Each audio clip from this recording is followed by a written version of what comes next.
Good morning, YouTube or BookTube. This is Johnny. It is 11:34 in the morning. Not 11:34. It's 12:34 in the morning. I have never been up so late in a long time. But I mentioned in my earlier video, I think I made it this evening, that my legs and my feet were bothering me. Well, I went to bed and I went to bed my usual time around 11 o'clock and I just couldn't lay there anymore. So I went online and found out that I figured the only thing I did different yesterday was I didn't drink any coffee. I usually just drink like a cup in the mornings, maybe a cup in the afternoons. I don't drink coffee in the evenings. My wife, when she gets up to go ready for work, always has coffee. My wife's a coffee drinker. That's how I got into drinking coffee. Well, for many years I drank soda pop. I would drink Coke, but I cut that out a couple years ago because it was just, I cut a lot of things out. Like, you know, I used to eat a lot of sausages and bacon in the morning. I'd have eggs in the morning and sausage and toast and sweet rolls and coffee cakes, and now I just basically eat a bowl of cereal or oatmeal for breakfast. And I also cut out like Coke. I used to drink Coke in the morning, Coke in the afternoon, Coke at work, and I cut all that out. Now I did buy some 7-Up yesterday or the day before because I thought it might help my upset stomach, so Carol went to the store and got me, but I really can't even drink that now that I feel better. I don't like the sweetness of pop anymore. But I'm up late because since I'm awake, I would do that story about Christmas. I keep thinking about this one memory I have of Christmas, and I woke up with it this morning, and I got out my timeline. Here, this is my timeline. It covers from the year 1952, when I was born on August the 14th, Oakland, California, and then it goes up until 2022. In 2022, Lord willing, I will be 70 years old. The year 2019, I'll be 67 years old if I live to my birthday. But I was looking at this, and around 1974, 75, 73, I basically was living either at the Richmond Rescue Mission, as I've mentioned in past videos, or I was living out in the woods on my used to be my foster parents' farm on the Richmond Hills. But I must have been around this time, must be the early 70s, because I remember spending Christmas with my youth pastor. His name was Byron Spradlin. And he had a girlfriend. He was engaged to a girl that at that time I was going to the First Baptist Church of Richmond.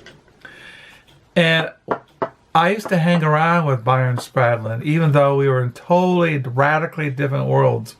Byron Spradlin was an only child of a very wealthy family that owned a construction business. And he was very talented. He was a skinny, kind of scrawny little guy, but very outgoing. He was into he studied international studies or something years, and he was the youth minister for the First Baptist Church, but he had his own independent. His parents were very wealthy, and they gave him everything. You know, a brand new car. He had a house. He had his own tailor. He was very well taken care of by his wealthy parents. And his parents were quite elderly, so they must have had him late in life. But he was a friendly guy, and I used to hang around with him. And one time, one Christmas he was going over to his girlfriend's family's house, and he invited me along. And I said, why not? I didn't know these people. I didn't know his girlfriend. I didn't know his girlfriend's family. But he invited me along. Probably felt sorry for me because I didn't have any family or whatever. So I remember we went over to this house, and it was like, their typical middle class family. They were not wealthy like Byron Spradlin. But I remember sitting among these people, this family, and everybody knew one another. Everybody was giving out presents, and I was sitting there. I didn't have any presents. I didn't have anything. I was living out in the woods, living at the rescue mission, working there on staff. When I first started at the Richmond Rescue Mission, I cooked. They had a regular rescue mission cook, but when he took the days off during the weekend, I would cook. And I had guys in the rescue mission who helped me. I had to cook for about 100 people morning and after. Well, I don't remember afternoons, but I know we served breakfast and we served dinner for up to at least 70 men and women and some children. But then I remember I left the rescue mission, and I would go at night, and I go up into the hills by a bus and stay out in the wood hut, and in the mornings I would take a bus downtown Skid Row area where the rescue mission was. But I keep remembering that one time being among these families in this really nice little middle-class neighborhood, middle-class family, Christian, everybody was handing out presents, and I was sitting there feeling I was really out, I really shouldn't, I just felt totally uncomfortable.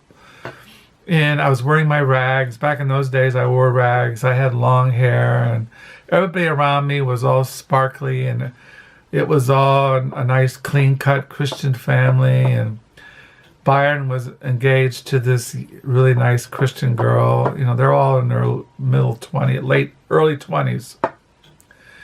And I remember that somebody gave me a poster of some Renaissance artwork. Of course, I didn't, I just felt really awkward. I felt totally uncomfortable. I didn't want to, so I just didn't want to be there really. I wasn't, these people were just, it was not my world. So I always felt better being out in the wood hut by myself. That's what I'm trying to say. I liked being out in the woods, even though back in those days I suffered from a peptic ulcer. I was always sick. I never could eat anything. My stomach was always bothering me. I was always miserable. I was always sick. I couldn't hold any food. I was just miserable most of the time with this ulcer. Of course, I mentioned many years ago I started getting on this medicine, and I haven't been sick in years. Probably at least 20 years I haven't been sick. At least 23 years I have not been sick with my ulcer. But I still feel that way, I suppose. I'm kind of a loner. Even though I do like being around people. I do like being around my grandchildren and my children and their families. I like going down to the library, used bookstore, the Book Nook, and interacting with some people. But after a while, I began to feel uncomfortable. Like I don't know how to act. I don't know how to be sociable. I don't know how to act among people. I'm always questioning myself, examining myself. Did I say the right thing? Did I do something wrong? You know what I'm saying? But I keep remembering that one memory that took place around the early 70s. I don't know why that one memory. But anyway, that's my Christmas story. Now it's going on 1 o'clock in the morning here in Southwest Michigan. I should go to bed, lay in bed. Now that I got some caffeine in me, I ate something, maybe I'll sleep. So maybe I'll download this video tomorrow. Well, tomorrow morning. It's already tomorrow. So yeah. So in 1976, I left the Richmond Rescue Mission, California. And then in 1978, I left Richmond to finish college in Grand Rapids, Michigan at Reformed Bible College. Carol and I got married on the May 19th, 1979. I was 27 years old. We graduated from Reformed Bible College in 1981. In 1983,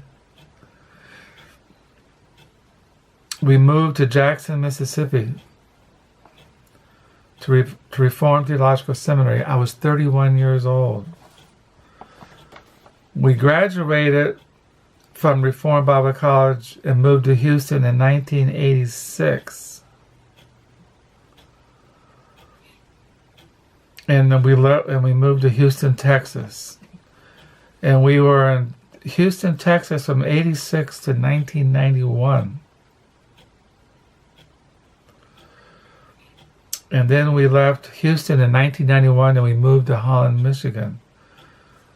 So, and then I got a job unloading egg trucks in 1993. I was 41 years old. In 2007, stopped working as a farm laborer, and I was 2007. I was 55 years old. So now, 2018, I'm 66 years old. In 2019, I'll be 67 years old.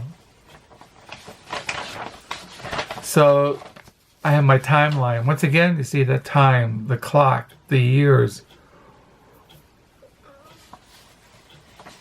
So I'm going to sign off. I told you my Christmas story. I don't know why that one memory keeps coming to me. Just that feeling of being among this family in that house and feeling totally out of place, feeling uncomfortable. I didn't know what to say.